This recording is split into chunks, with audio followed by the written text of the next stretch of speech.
Assalomu alaykum, hurmatli obunachilar. Hozir mana 10 tonnalik FVR polosini video qo'yamiz. Demak, 3 ta polos turishini sababi birinchisi mana original Samovdan kelgan yaponskiy polos. Ikkinchisi bizda sotuvda mavjud Padyapon polos.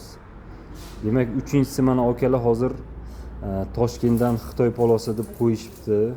Samarqandgacha zo'rg'a yetib kelishibdi. Demak, Samarqandgacha kelgandan keyin mashina joyidan qimirlamay qolibdi. Buni sababini o'rgandik. Demak, mana original polosning uzunligi 106, 1 metr 6 santimetr. Demak, mana bizda sotuvda mavjud Padyaponimiz, bu ham mana 106. Demak, original bilan bir xil uzunlik.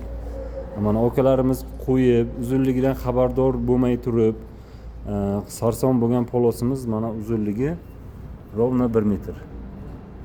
Ehtiyot bo'lasizlar. FVRda ham shunaqa noto'g'ri kelib qolgan kalta poloslar sotuvda bor ekan. Demak, mana kaltaligining evazidan mana uchini satellitlarda ham yeb, hozir akalarni yo'lda qoldirib, juda ham sarsongarchilik bo'lgan. Sho'r bo'lasizlar. Demak, 106 cm bo'lishi kerak ekan.